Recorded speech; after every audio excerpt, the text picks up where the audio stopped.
አሕዛብ በስሙ ተስፋ ያደርጋሉ። እንደውም የአሕዛብ ተስፋ የኢየሱስ ስም ነው። እናንተ አሕዛብ ከሕዝቡ ጋር አብራችሁ ደስ ይበላችሁ።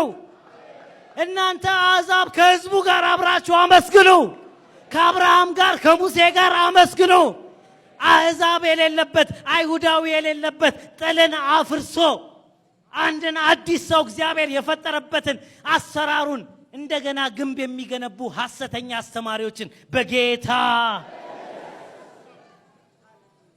በኢየሱስ ስም። ስለዚህ ወደ ማጠናቀቂያ ስመጣ ያጸደቃቸውን ምን አላቸው? አከበረ። ምንድነው ማክበር? ማክበር ሌላ ነገር አይደለም። በእምነት የተቀበልነውን ልጅነት ሙሉ በሙሉ በተጨባጭ ሁኔታ በመናገኘው ሰዓት ላይ አንደኛ ዮሐንስ ምዕራፍ 3 እንደዚህ ይላል፣ የእግዚአብሔር ልጆች ተብለን እንድንጠራ አብ እንዴት ያለውን ፍቅር እንደሰጠን እዩ፣ እንዲሁም ነን። ግን አልተገለጠም። ቢገለጥ ግን እርሱ እንዳለ እናያለን፣ እርሱን እንድንመስል እናውቃለን።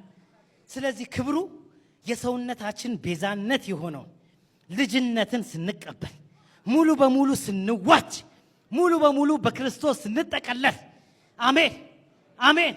አማራ ጠፍቶ፣ እስኩስቴስ ጠፍቶ፣ ግሪክ ጠፍቶ፣ አሜን አሜን። አይሁዳዊ ጠፍቶ፣ ቆሮንቶሳዊ ጠፍቶ። ቆሮንቶሳዊ ማለት በህሊናው ሳይሰማው የሚያመነዝር ማለት ነው። ስለዚህ ወገኖቼ ማቴዎስ 7:21 ላይ ያሉ ሰዎች እኮ ጥፋት አላጠፉ። በስሙ አጋንንት ማውጣት እኮ ጥፋት አይደለም። ኢየሱስ ጋር መጥተው በስም አጋንንት አላወጣንም? አዎ ጥፋት አይደለም፣ ጥሩ ነው። አጋንንት ማባረር። ታምራት አላደረግንም በስምህ? አዎ ታምራት ማድረግ ችግር የለው። በስምህ ትንቢት አልተናገርንም? በስሙ ትንቢት መናገር ችግር የለው። የዛ ተቃዋሚ አይደለንም። በስሙ እነዚህ ነገሮች ሁሉ ይሰራሉ። ነገር ግን እነዚህ ነገሮች እነሱ የቆጠሯቸው ነገሮች ወደ ክብር አያደርሱ። አጋንንት ማውጣት ወደ ዘላለማዊ ክብር አያደርስም። ትንቢት መናገር ወደ ዘላለማዊ ክብር አያደርስም። ታምራት ማድረግ ወደ ዘላለማዊ ክብር አያደርስም። አንዳንዴ ቴሌቪዥን ላይ ያያችሁ ምትማልሉ አብላችሁ ቸርች ማትመጡ አያደርስም፣ አያደርስም። በኢየሱስም አያደርስም፣ አያደርስም። 24 ሰዓት በሙሉ የተለቀቀ ነገር አያደርስም። ሰይጣን እኮ በጣም ክፉ ነው። ከሰይጣን ክፋት ይልቅ ሽንገላው በጣም ደግሞ ይብሳል። ታምራት እንዲያደርጉ ፈቀደላቸው፣ እንዲሁ መውጣት ፈቀደላቸው፣ ሌላ ነገር ፈቀደላቸው። ነገር ግን ወደ ዘላለማዊ ክብር የሚያደርሰውን እውነት ግን ጋረዳቸው። የክብሩ ወንጌል ብርሃን እንዲያበራላቸው የዚህ ዓለም አምላክ የማያምኑትን ሐሳብ ምን አለ? አሳወረ። እነዚህ ታምራት ድንቆችን ምልክቶችን እየተከተሉ ሆ የሚሉ ሰዎች በእውነት ያላመኑ በአመጽ ደስ የሚላቸው የነበሩ ስህተትን ያምኑ ዘንድ እግዚአብሔር የስህተትን አሰራር የላከባቸው በእውነት ያልተደሰቱ ሰዎች ናቸው። እውነት ምንድን ነው? እዛው ላይ ጥቅሱ ላይ ተመልከቱት። በሰማያት ያለውን የአባቴን ፈቃድ የሚያደርግ እንጂ ጌታ ሆይ የሚለኝ ሁሉ ወደ መንግስቴ የሚገባ አይ። የተፈለገው ነገር አጋንንት ማውጣት አይደለም። ፈቃድህ ምንድን ነው? ዓላማህ ምንድን ነው?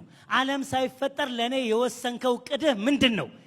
ወደዛ ነገር እኔ የምደርሰው እንዴት ነው ብሎ መፈለግ ሲገባቸው እዚህ አጋንንት ሲያባርር ማን ከየት መጣ? የት ያስጋት? አመድ ላይ ምን ላይ አፈር ላይ እንትን ላይ ስታመነዝር ምናምን እያለ ሲያስቆጥር ስንት ናችሁ? ስማችሁ ማን ይባላል? እያለ ጊዜውን ጨረሰ። እየመዘገበ ስማቸውን እየጻፈ ኢየሱስ እኮ እንዲናገሩ ራሱ አልፈቀደላቸው። ሂድ ነው ያለው። እስቲ ሂድ በሉ። ሂድ አንተ ሰይጣን ነው ያለው። ሂድ አንተ ሰይጣን። በቃ ዘላለማዊ ክብር ውስጥ የሚያስገባውን ነገር አስጣላቸው።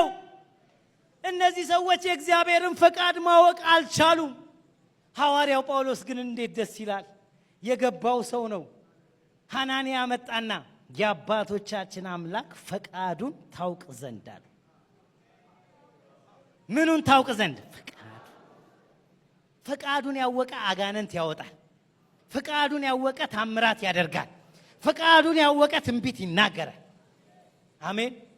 ፈቃዱ ምንድነው? አሁንስ ለምን